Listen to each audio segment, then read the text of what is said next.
Welcome back to the Evan Whitten Hour YouTube channel, the home of album reviews, discography guides and think pieces. So, genre revivals are quite a curious phenomenon in the music world, because to me, it seems like they are very difficult to get right, because in my mind, the two things that you need to find a balance between when doing a genre revival is being able to pay appropriate homage and respect to the genre that you're trying to revive in the first place, while also advancing it in some way or improving it or giving your own take on it, which I get is kind of difficult because you're trying to remain faithful to the original style while trying to progress in that style, which is a very difficult thing to do, but it is possible.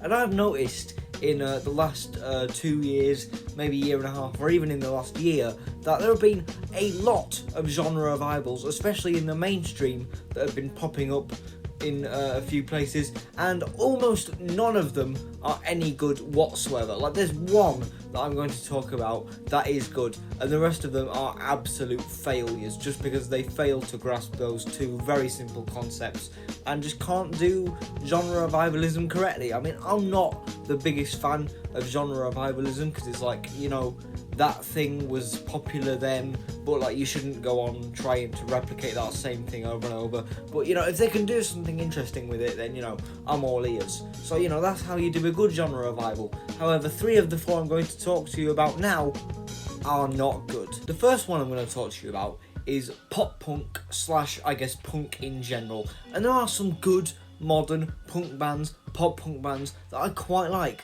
You've got the Chats, Amyl and the Sniffers, Slaves, False Advertising, who are a bit more of a grunge band, I grant you, but still. You've got Idols as well, who, I haven't delved in as deep as some of the other bands that I've just mentioned, but they do seem decent enough, and I did enjoy their feature on the new Streets mixtape. And there are also a couple of groups or bands or acts, etc., that are doing exactly what I want them to do in the punk sphere, which is remain loyal to the style, but also progress it in some way. And those 2 bands, the first one is Rat Boy, who I first saw at Bingley Music Live in 2018, and I think that his musical style is really cool because it's this really young, exuberant, fiery mix of skate punk with indie rock, reggae and hip hop. And that is a really interesting combination. I mean, you just have to listen to his albums, Scum and Internationally Unknown, to see the serious chops that this guy's got. I mean, Internationally Unknown,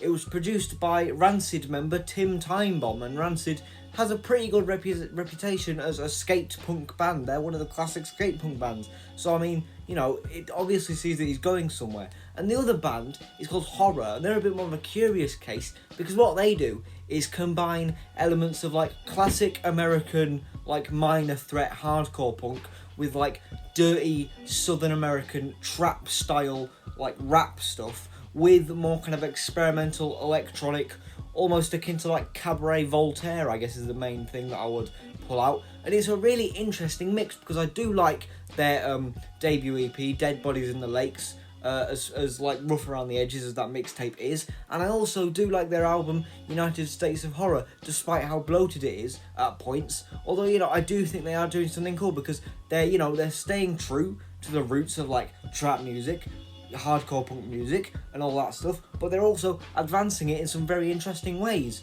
When this goes wrong though is when it reached the mainstream, because when pop punk and punk reached the mainstream, especially in the last year and a half, it went seriously wrong, and that is all thanks to one man, Travis Barker from Blink-182. Now, Travis Barker, as some of you probably know, is the drummer for Blink-182. I mean, not that it would give him much credibility, given that Blink-182 and a lot of their contemporaries like Green Day have been releasing absolute tripe lately. It's just awful. That Father of All album from Green Day, not good.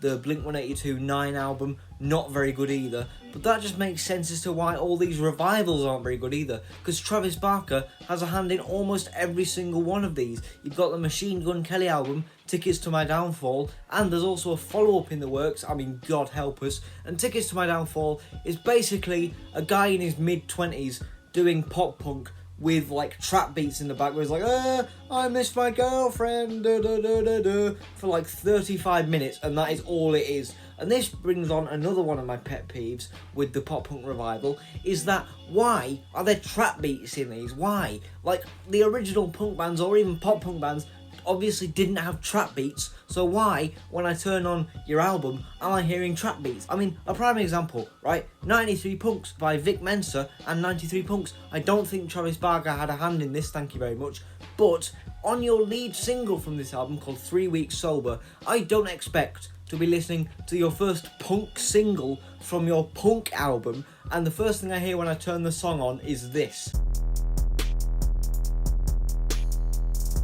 So yeah, on one end you've got Machine Gun Kelly, a guy in his mid-20s singing about how his girlfriend doesn't love him anymore over the most generic and overblown pop punk I've ever heard in my life. And then on the other end, you've got Vic Mensa, who over a similar style of production, just because he sings about, oh, America bad, Trump bad, I like masturbation, that somehow that is like a genuine punk release that should be looked at people like, wow, how edgy, how thought-provoking. He said he likes masturbation, oh, I better not show this to my parents. Like, it's the most stupid, trite, contrived thing I've ever heard in my life. And he tried to act as if it was like this big reinvention. I think MGK did a similar thing. It's just like, you do realise how pathetic you look, don't you? I mean, I get that pop punk wasn't exactly the most highbrow genre in the world or anything to begin with, but I mean, this is a whole new level of pathetic, isn't it? And the worst thing is, that's not even all of them, right? Willow Smith, daughter of Will Smith, she also put out a pop punk album, and it also had Travis Barker on it for some stupid reason, and it was called Lately I Feel Everything, whose lead single Transparent Soul seems to be like, oh, I'm exposing all these fake people in Hollywood,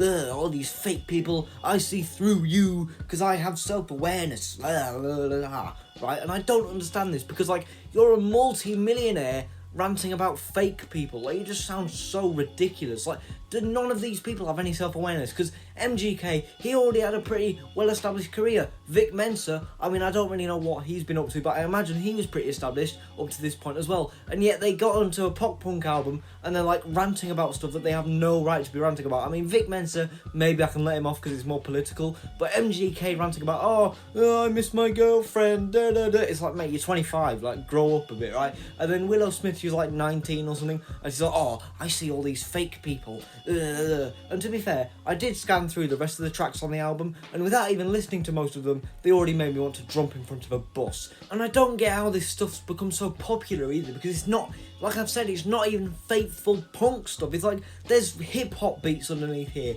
Punk is not famous for having hip-hop beats, because it's punk, it's a rock form of music, it does not have hip-hop beats, so why are you putting hip-hop beats in punk songs? Now, I can already sort of hear what some of you are saying. You're saying, Evan, this is ridiculous. You've kept saying throughout the whole of this video that what you want in the punk sphere is for experimentation, for people to take the punk sound further, and yet as soon as anybody puts a trap beat under their punk song, you complain that it's not real punk, even though Ratboy has trap beats in his stuff. And does that make me sound like a hypocrite? On paper, yes, but what you've got to consider is, A, Ratboy makes it very clear from the outset that he is a fusion artist, whereas Machine Gun Kelly is very clearly trying to do like a straight up punk thing. And second of all, the main thing that you've got to consider with kind of experimentation and fusing genres together is that it's got to sound good, whereas these artists' inclusion of trap beats just sound incredibly tacky and dated, or they probably will do in a few years anyway. And it makes me so upset that when you go onto new punk playlists on Spotify, alongside Amel and the Sniffers, you've also got stuff like Machine Gun Kelly and Willow Smith that is just so ridiculously trite and just the worst. Like, it's the worst form of pop punk that I think is ever even conceivable. But I'm not even finished, because there's also a weird subset of people who take on the punk aesthetics in their look, their album covers, their lyrics, their song titles, their album titles, but the actual music they make could not be further removed from actual punk music. Key example, right? Grandson. His music is the most faux deep, edgy, meaningful, horrible, overblown thing I've ever heard in my life. It's like these really bad, like, trap, EDM rock fusions that are just like absolutely horrible, for my ears to listen to. Like, I remember my sister came up to me once, right, because she knows I like punk music and all that kind of thing, and she went, "Oh, I heard this song the other day, this is right up your street." And then she played me Grandson, and I could not have been more appalled. I don't understand what this is. It's like, just because they talk about society and their feelings and all that sort of stuff, and the music is just really loud, that's what punk is. And right, second example, Youngblood. First of all, some of his tracks, like Parents, are just like the most whiny adolescent thing ever. Like, "Oh, I don't like my parents, so I'm going to say some edgy stuff about kissing guys," or whatever it is he says in that song. I don't even care. And it doesn't even sound like punk music either. And then there's this other track called Super Dead Friends, where I remember in an interview he was like, "Oh, I'm working on this song, right? It's going to be absolutely mental. It's going to pop off on Reading and blah, blah, blah, blah, blah." And then the song is just like the most messy, like incoherent, loud, distorted, overblown thing ever. But just because it's loud and distorted and messy and he's screaming on it, people go, "Oh my god, this is the most subversive thing in the history of pop music."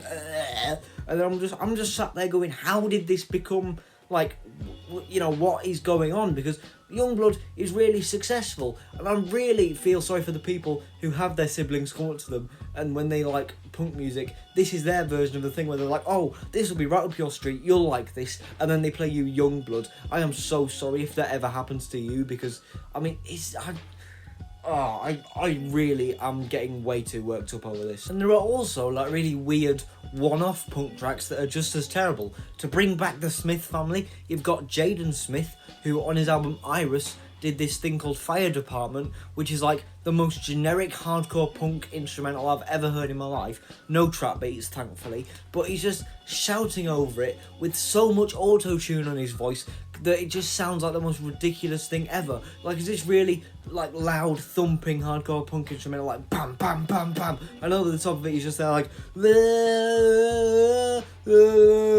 like the most ridiculous amount of auto-tune on his voice, and it just sounds awful. And then you've got the track Good For You by Olivia Rodrigo, right? I do not understand the appeal of this song. I mean, I guess I do, because it's the most poppy version of pop punk that is maybe physically possible ever, but it's like she saw that pop punk was a big thing and she wanted to do it, but then the pop punk that isn't even edgy to begin with, that was too edgy for her, because I can say definitively that this is the least edgy pop punk song I think I've ever heard in my life. It's like if pop punk had any bite, it's like she took pop punk and then removed all its teeth and then put that on an audio recording. It's just so bland and boring, and the lyrics are laughable as well. Like, all the lyrics in these like pop punk revival things are just the worst thing ever. Like, MGK's moaning about his girlfriend, Vic Mensa's like, "Oh, Trump bad, whatever, blah blah blah." Youngblood and Grandson are like, "Oh, life is terrible, I hate my parents." And then you've got Olivia Rodrigo who's singing about, "Oh, I was in a relationship when I was like a naive teenager, and you said you really liked me, but then you broke up with me, so I guess you don't like me as much as you said you did, and I'm gonna act needlessly bitter about it." And that is the whole sentiment of the song, and it is just so ridiculous. So basically, my lesson for this is, if it's got a Travis Barker co-sign on it and it was released after 2019, stay away. And if it's a rap artist doing a punk album, stay even further away, because it's all terrible.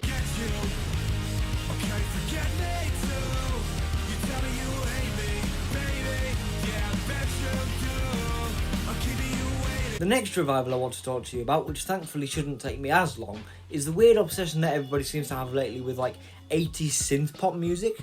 Now, I get that when Dua Lipa did a kind of throwback 70s disco thing on Future Nostalgia, that was kind of an interesting novelty, because we'd seen other kind of 80s throwback acts, like maybe Carly Rae Jepsen on Emotion or something like that. But, you know, at least in the relative pop sphere, it was kind of an interesting novelty. But then The Weeknd did Blinding Lights, and that song absolutely blew up. Like, yes, it was a fairly generic sounding, at least in terms of its sound palette. You could definitely say that it was kind of a bit of a derivative synth pop song. I mean, it was an undeniably huge hit. The only problem is that after that, everybody and their nan was jumping on the generic synth pop gravy train. Like, Coldplay did it on Higher Power. I mean, God help anybody who listens to that new Coldplay album. Miley Cyrus did a weird kind of 80s themed record. I mean, granted, it was a bit more varied, but I mean, that's not much better. And there's probably so many that I'm just completely forgetting, but I don't understand what it is,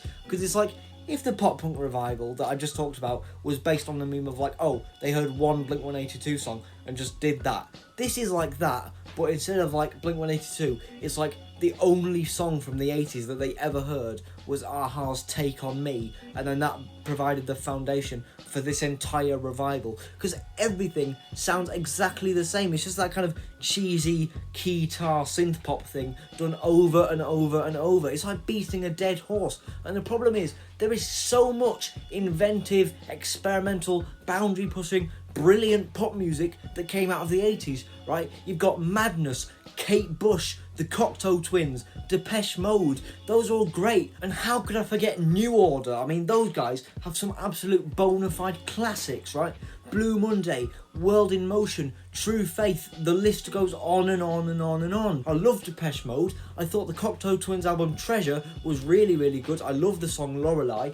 Kate Bush is one of the greatest pop songwriters of all time in this country and in the world. And I also think that Madness have some of the best, and you know, they hold up so well as songs even today. But no, nobody even bothers to be remotely boundary pushing. It's like with pop punk, they just did the most lowest common denominator thing possible. And instead of actually pushing boundaries and moving forward with it, or at least kind of paying homage to a more like lesser known side of it, they just do exactly what everybody thinks they're going to do. And it's really a shame, because like I say, a lot of the classic 80s pop stuff that I personally love was a bit more boundary pushing, a bit more experimental. Think Kate Bush's Never Forever, and Hounds of Love, obviously, or maybe the Cocteau Twins' Treasure, or something like that, you know, one of those albums. But no, we just get generic synth pop over and over and over, and to be honest, it seems like that's all we'll be getting for a while now. You've got a higher power, got me singing every second,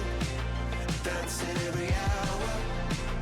The third and thankfully final bad revival I want to talk to you about is the kind of odd resurgence of nu metal in the last year and a half or 2 years, because there was that kind of new metalcore thing that went around a few years ago, where metalcore bands like Attila and Amir started adding like new metal elements to their songs, which is just so terrible I don't want to talk about it, because metalcore is already edgy, and so adding new metal onto it is just a whole other level of terrible. But what I want to talk about is the weird kind of adoption of supposedly new metal aesthetics, and I say supposedly, and I'll get onto that in a minute, with kind of weirdo, hyperactive pop acts. The ones that come to mind particularly for me are maybe Poppy and Grimes, but I think Poppy in particular. And this one really perplexes me, because A, they seem more influenced by metalcore than they do new metal, if anything else. And the thing with me is, I said at the beginning, what a good revival should be is staying faithful to the genre that you're trying to do a revival of, while also doing your own thing with it, progressing it, adding stuff to it. Whereas it feels like with these, people like Grimes and Poppy, they've gone so far off in just doing their own thing that they've forgotten what genre they're trying to revive in the first place. Like, this isn't a new metal revival, right? First of all, lay off the trap beats for the last time. Like, there were just so many instances of these types of songs where trap beats are everywhere. There's another example by a singer called Rina Sawayama. I'm really terrible if I butchered your name there, but she did a track called STFU, and it's just a really weird mix, because the whole point of nu metal is that it was meant to be really angsty and like anti-pop, and that kind of like, ugh, we hate the Backstreet Boys, we hate NSYNC. It was meant to be a reaction to all that, which is pure visceral anger, right? But this is not that, because these are pop songs with vaguely nu metal influenced instrumentals sometimes. And look, I'm not saying that a girl can't come and do a great, you know, nu metal revival, because I'm sure they can. Anybody could do it. But like, I don't understand. This isn't a nu metal revival. These are just vaguely nu metal influenced, hyperactive, ADHD, slightly gothic pop songs. Like, this isn't a nu metal revival. Like, and also, side rant, right? I think that a lot of this kind of incorporation of nu metal aesthetics is kind of down to the emergence of hyperpop, which I think is just the most unlistenable stuff on the planet. Like, everybody hypes it up so much, like, oh, it's so trailblazing, it's so like, oh, it's so experimental, and it's poppy, and it's blah blah blah. When you listen to like a 100 Gex track or like a Dorian Electra track, and it's just like, it's like they took 2013 Bro Step and just like are parodying it to the most absurd degree possible, and it just sounds like absolute arse. I don't care how much you love 100 Gex, I don't care how much you love Dorian Electra, they all suck. All of it sucks, it's terrible. But yeah, this just isn't a new metal revival. Like, it's pop artists taking more influence from metalcore, if anything, and putting that into their kind of hyperactive, vaguely gothic hyperpop songs and trying to pass that off as new metal. Right, so I think it's time for me to clarify basically everything that I've already said in this segment, which is basically that I don't think this was, like, intentionally a new metal revival, but instead that these artists came out doing a more generally metal influenced thing, and so music journalists who don't know how to do their job properly decided to kind of say that it was all new metal influenced and the sort of resurgence of new metal in the charts and blah blah blah blah blah. So if anything, I'm not ranting about the bands or the artists that I am in this segment now that I think about it, because again, it's not really my thing, but I can see the merits to it, as you'll see in a minute. But like, I guess this segment is more just me kind of ranting about music journalists who don't know how to do their job properly. I mean, it's heavy in places, yes, and it's kind of gothic and weird and strange and kind of new, which I kind of get. Like, I accept it, do your thing, but it's not a new metal revival, and that's the point. And the thing is, I think new metal would be very hard to do a revival of. Like, people have tried and failed, right? Key example, Fever 333. They just sound like a really bad metalcore influenced Linkin Park ripoff, and for the last time, lay off the trap beats, man, they do not sound good.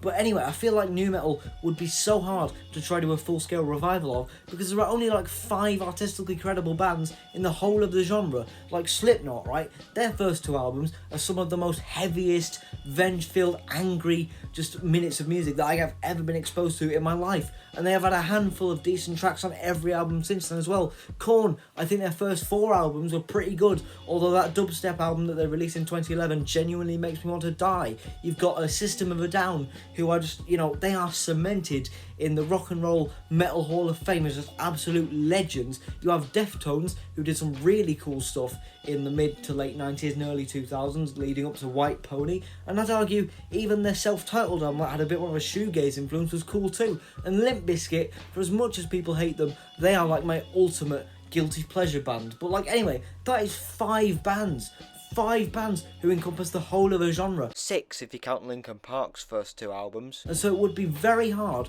to do a revival without just sounding like you're trying to like copy from a Korn or a Limp Bizkit or a Slipknot, and it's very hard to kind of do stuff with the genre without sounding tacky like Fever 333 do by just sounding like a metalcore influenced Linkin Park ripoff. So yeah, I think of all the revivals in this video, this one is probably the most ill-fated from the get-go, just as a concept.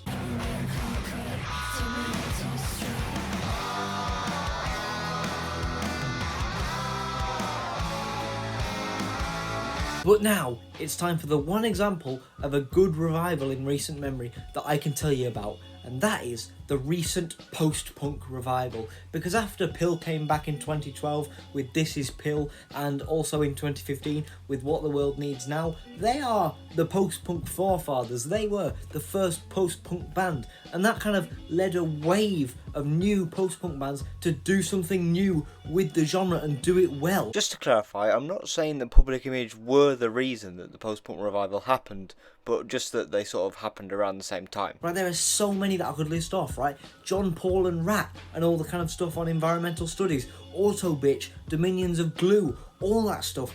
Billy No Mates, absolutely sensational, I think. You've got Frustration, who did that really cool album in 2019. I think they're a French band. They are really cool. Dry Cleaning, who is admittedly not really my thing, but I still think that they are definitely like a very... I would recommend checking them out still. You've also got Viagra Boys, Slag Heap. The list goes on and on and on and on and on. There's so many. And how could I mention the post-punk revival without mentioning the original post-punk revivalists, Sleaford Mods? Like, they've been doing this since 2007, and some of their early stuff I find really compelling because it's just Jason doing what he always does over samples of like just records that already existed. My favourite pre-Andrew Fern Sleaford Mods album being The Originator. I also have a weird kind of semi-official bootleg copy of Spectre from 2011, although please Jason, for the love of God, I need an Originator reissue so that I can have that in my life. But I find their really primitive older stuff really cool, where they're just doing it over loops. Whack It Up Bruv being one of the best examples, I think. But then when Andrew Fern came into the picture, it defined their sound even more, because it does that post-punk thing of like cool bass lines, rhythm sections with like just absolutely biting lyricism. It all felt really, really new. Like John Paul, he was doing stuff with like dance beats, hip hop beats. It's all over the place with him. You know, he's probably the least definable as post-punk in this movement, but I'm still kind of, you know, grouping him in there with the rest of them just because, like, I guess his associations with stuff.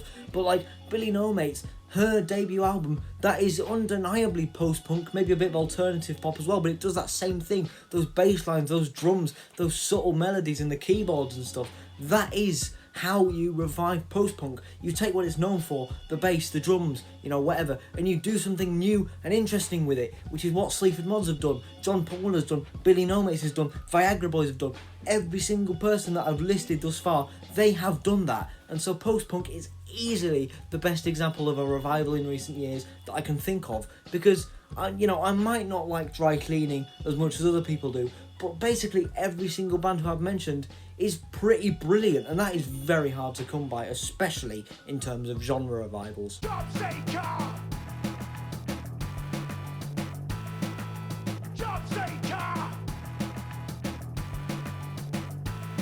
I would also like to give a quick one-off shout out to a guy called Jack Acid on YouTube, who is doing something quite interesting, because he is taking the kind of retro styles of dance music that I have always really, really loved, like rave, breakbeat, acid house, Balearic, and he's taking it and giving it a new modern twist, and you can see that all over the place in like his acid house bass lines, the way he incorporates Balearic melodies, the breakbeats, all that kind of stuff. Like two of my favourite tracks, I think they're called Oh Yeah and Cascades. They are fantastic. I'll play a clip of Cascades here.